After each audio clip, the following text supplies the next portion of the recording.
Bonjour, je tiens premièrement à m'excuser de la qualité de cette vidéo. Vous me voyez avec des pansements sur le visage. Je crois l'avoir signalé au cours de ce semestre. J'avais été victime d'un accident grave et jusqu'à présent, je suis sous les soins.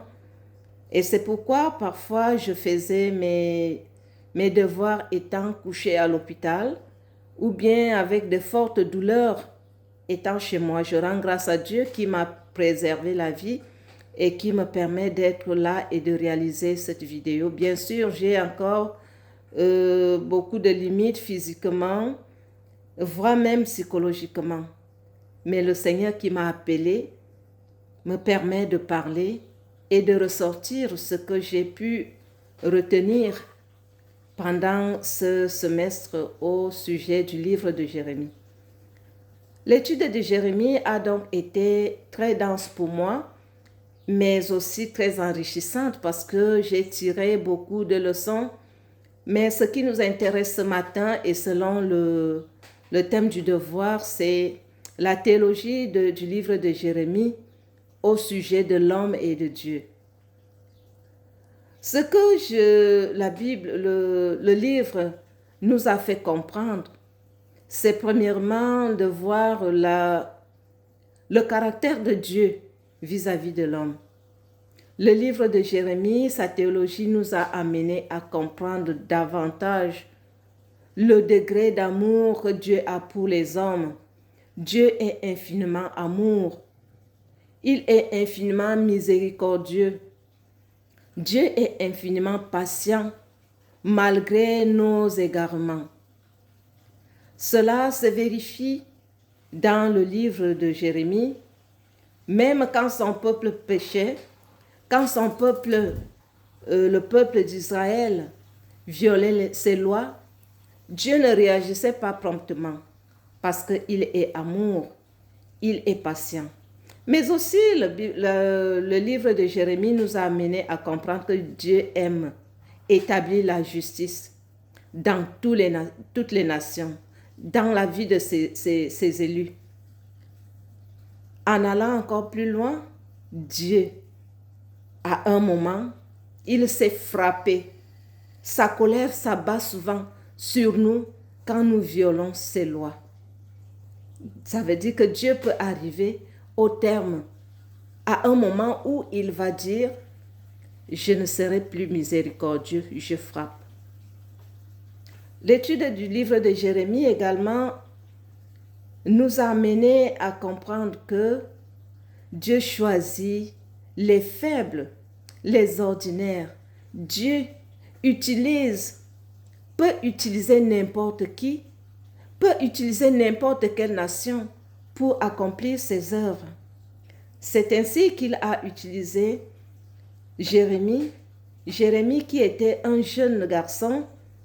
Il le dit d'ailleurs qu'il ne savait pas parler. Ça veut dire que Jérémie avait des limites.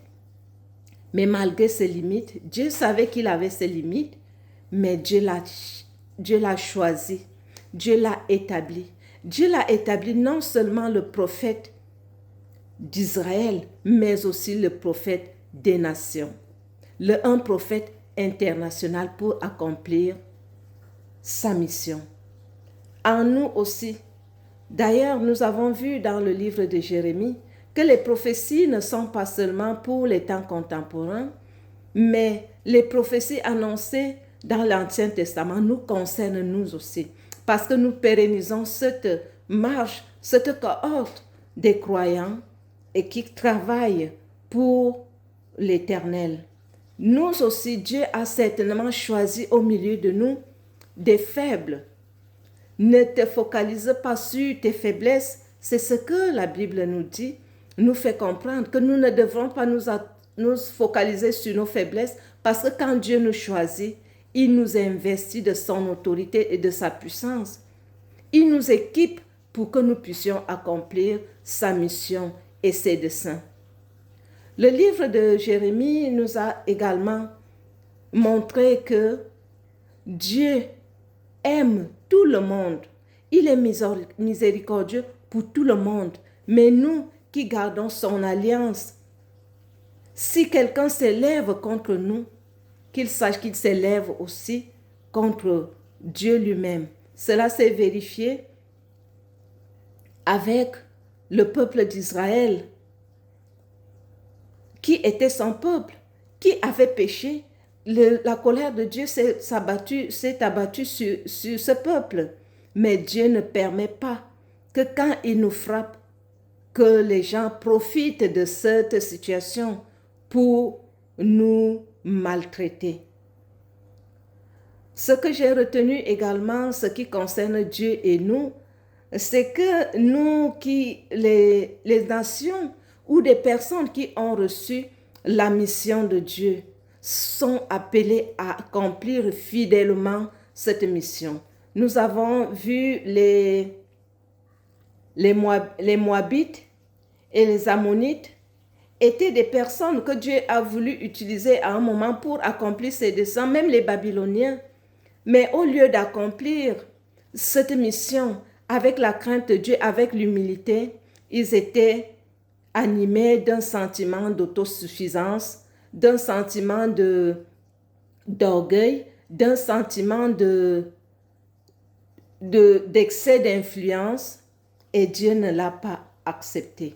Nous aussi, quand Dieu nous confie une mission pour l'accomplir quelque part, nous devons l'accomplir fidèlement, avec humilité, parce que Dieu aime toute sa créature. Dieu peut utiliser n'importe qui. Ne nous contentons pas de dire que nous sommes en Dieu.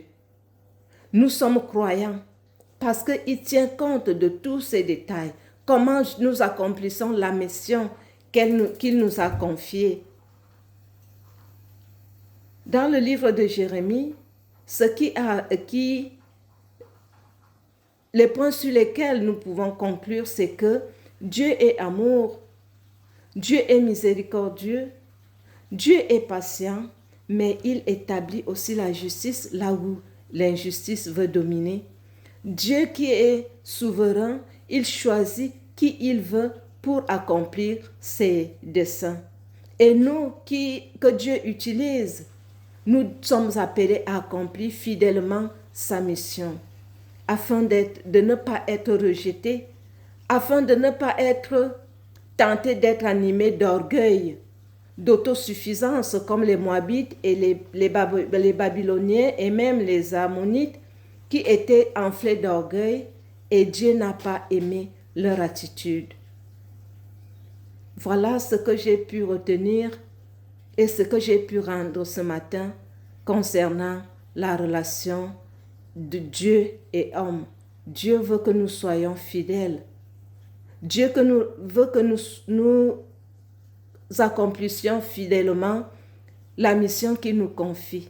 Dieu voudrait que notre travail, notre œuvre à l'Église soit aussi avec humilité, avec justice et avec équité, parce qu'il aime toute sa création.